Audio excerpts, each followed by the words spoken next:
আমরা বিগত 17.5 বছরে সবচেয়ে বড় মজলুম দল বাংলাদেশ জামাত ইসলাম। এত কিছুর পরও 5ই আগস্টের গণঅভ্যুত্থানের পরে বাংলাদেশ জামাত ইসলামী কোনো আইন হাতে তুলে নেয়নি। বাংলাদেশ জামাত ইসলামী প্রতিশোধ গ্রহণ করে নাই। বাংলাদেশ জামাত ইসলামী দেশের শান্তি এবং স্থিতিশীলতার জন্য দায়িত্বশীল ভূমিকা পালন করেছে। এদেশের জনগণ প্রত্যক্ষ করেছে যে জামাত ইসলামী বাংলাদেশের পক্ষ থেকে, আমিরি জামাতের পক্ষ থেকে বারবার দেশের আইন শৃঙ্খলা এবং জনজীবন যেন ব্যাহত না হয় সেই জন্য বারবার আহ্বান জানানো হয়েছে। ভিন্ন ধর্মাবলম্বী যারা, তাদের সুরক্ষার জন্য আমিরি জামাত বারবার জামাত ইসলামের পক্ষ থেকে আহ্বান জানিয়েছেন। তিনি ঢাকেশ্বরী মন্দিরে গিয়ে তাদেরকে সমবেদনা জানিয়েছেন, শুভেচ্ছা বিনিময় করেছেন, তাদেরকে সাহস জুগিয়েছেন, পাশে থাকার প্রত্যয় ব্যক্ত করেছেন। আপনারা লক্ষ্য করেছেন যে জামাত ইসলামী 5ই আগস্টের গণঅভ্যুত্থানের শুরু থেকে শেষ পর্যন্ত জামাত ইসলামী ওতপ্রোতভাবে সম্পৃক্ত ছিল। আমরা স্বাস্থ্যসেবা নিশ্চিত করার জন্য রাজধানীতে শুধুমাত্র ঢাকা মহানগরী 10টি, ঢাকা মহানগরী দক্ষিণ 10টি অ্যাম্বুলেন্সের সার্ভিস এখানে দিয়েছে। এখানে শুকনো খাবার বিতরণ, রান্না করা খাবার বিতরণ, স্বাস্থ্যসেবা নিশ্চিত করার জন্য হসপিটালে পাঠানো, ফার্স্ট এইড, তাদের তাৎক্ষণিক ব্যবস্থা করা, তাদের নিরাপত্তার জন্য অ্যাম্বুলেন্সকে কাজে লাগানো থেকে শুরু করে আমরা আমাদের সর্বশক্তি দিয়েই ছাত্র জনতার এই আন্দোলনের সাথে আমরা ছিলাম। আমরা শহীদদের মর্যাদা এবং আহতদের ট্রিটমেন্টের জন্য শহীদদেরকে রাষ্ট্রীয়ভাবে এবং আহতদেরকে রাষ্ট্রীয়ভাবে সম্মানিত করার জন্য সরকারের কাছে আমরা দাবি জানিয়েছিলাম। পাশাপাশি শহীদদের কর্মসংস্থান, আহতদের কর্মসংস্থানের জন্য আমরা দাবি জানিয়েছিলাম। দেরিতে হলেও সরকার কিছুটা পদক্ষেপ গ্রহণ করেছেন। জুলাই মাস থেকে সেটা কার্যকর হবে। কিন্তু বাংলাদেশ জামাত ইসলামী শুধু দাবি দেওয়া দিয়েই শেষ করে নেই। বাংলাদেশ জামাত ইসলামী আমিরি জামাতের নির্দেশনায় সমস্ত শহীদ পরিবারের কাছে 2 লক্ষ করে টাকা পৌঁছানোর ব্যবস্থা করেছে। শহীদ পরিবারের অনেক সন্তানের দায় দায়িত্ব জামাত ইসলামী বাংলাদেশ গ্রহণ করেছে যে তাদের পড়ালেখা থেকে শুরু করে বড় হওয়া পর্যন্ত যাতে একটা পারিবারিক সামাজিক নিরাপত্তার একটা ব্যবস্থা হয়, আর্থিক নিরাপত্তার ব্যবস্থা হয়, সে ব্যবস্থা আমরা করেছি। প্রিয় ভাইয়ের আমার, আহতদের ট্রিটমেন্টের জন্য আমরা বহুবিধ পদক্ষেপ সারা দেশেই আমরা গ্রহণ করেছি। 2টি ঈদ গেল, আপনারা অনেকে জানেন না যে আমিরি জামাতের পক্ষ থেকে নীরবে নিস্তব্ধে প্রতিটি শাখাকে নির্দেশনা দেওয়া হয়েছে। ঈদ উল ফিতর এবং ঈদ উল আজহা, এই 2 ঈদেই প্রতিটি শহীদ পরিবারের কাছে আর্থিক অনুদান আমিরি জামাতের পক্ষ থেকে আমরা পৌঁছে দিয়েছি। বাংলাদেশ জামাত ইসলামী একটা দায়িত্বশীল সংগঠন হিসাবে শহীদদেরকে তাদের অন্তরে ধারণ করে। তারা দেশের জন্য, তারা সম্পদ, যারা জীবন দিয়েছেন, তারা চলে গিয়েছেন, তাদের পরিবারের দায়িত্ব এই সরকারের রয়েছে, এই রাষ্ট্রের রয়েছে দায়।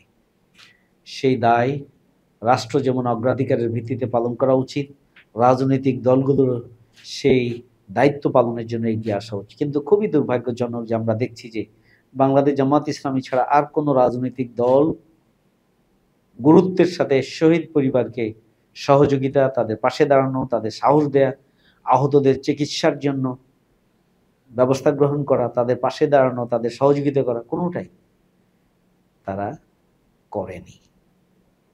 আগামী দিন ইনশাআল্লাহ শহীদদের নিয়ে জামাত ইসলামের আরো বহুমুখী কর্মসূচি আছে এবং আহতদের নিয়ে আরো বহুমুখী কার্যক্রম আছে। আমরা সেই কার্যক্রমগুলো একে একে সামনের দিনে দেখতে পাবো ইনশাআল্লাহ। সম্মানিত ভাইয়েরা, আমি বলছিলাম যে আমরা একটি নতুন বাংলাদেশের এই প্রেক্ষাপটে এসে আলহামদুলিল্লাহ সোশ্যাল মিডিয়ার কারণে এদেশের জনগণের কাছে জামাত ইসলামীর সার্বিক তৎপরতা জনগণের কাছে পরিষ্কার।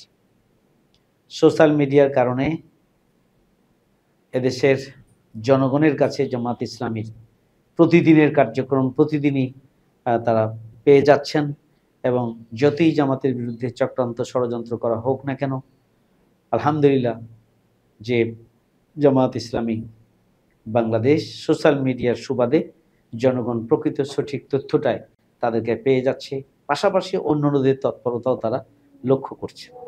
আমরা দেখছি যে খুন, ধর্ষণ, দলীয় অন্দরকন্দল, লুটপাট এবং টেন্ডারবাজি, চাঁদাবাজির যে মহোৎসব চলছে, এটা কারা করছেন, কেন করছেন, কিভাবে করছেন, এইসব বিষয়গুলো জনগণের কাছে পরিষ্কার। আজকে ৫ই আগস্টের গণ অভ্যুত্থানের যে চেতনা ছিল, উই ওয়ান্ট জাস্টিস, আমরা ন্যায় বিচার চাই, দুর্নীতিমুক্ত, বৈষম্যমুক্ত বাংলাদেশ চাই, আমরা সন্ত্রাস, টেন্ডার, চাঁদাবাজি মুক্ত বাংলাদেশ চাই। আমার মনে হয় বাংলাদেশ জামাত ইসলামী তার প্রতিষ্ঠা লগ্ন থেকেই দুর্নীতি, সন্ত্রাস এবং চাঁদাবাজ মুক্ত নতুন বাংলাদেশ বিনির্মাণের জন্য তার সৎ, দক্ষ, দেশপ্রেমিক, নৈতিকতা সম্পন্ন নেতৃত্ব তৈরির কাজ করে আসছে। এবং আজকের বাংলাদেশে ইতিমধ্যেই জামাত ইসলামীর তৃণমূলের নেতৃত্ব, কর্মী বাহিনী এবং অন্যান্য রাজনৈতিক দলের নেতৃত্ব এবং কর্মী বাহিনীর মধ্যে যে পার্থক্য, যে ব্যবধান, যে দর্শনগত পার্থক্য, যে আদর্শগত পার্থক্য, যে চরিত্রগত পার্থক্য, যে কর্মসূচিগত পার্থক্য, এদেশের জনগণ ইতিমধ্যেই তাদের কাছে পরিষ্কার হয়েছে। আলহামদুলিল্লাহ, এই জন্য উত্তরোত্তর জামাত ইসলামী বাংলাদেশের গ্রহণযোগ্যতা এবং জনগণের জামাত ইসলামের প্রতি আস্থা উত্তরোত্তর বৃদ্ধি পাচ্ছে। আলহামদুলিল্লাহ, আমাদের এই ধারা অব্যাহত থাকবে। আমরা দীর্ঘদিন অফিস ব্যবহার করতে পারি নাই, আমাদের অফিসগুলো বন্ধ ছিল। ৫ই আগস্টের গণ অভ্যুত্থানের পরে গোটা বাংলাদেশের অফিসই ওপেন হয়েছে, উন্মুক্ত হয়েছে।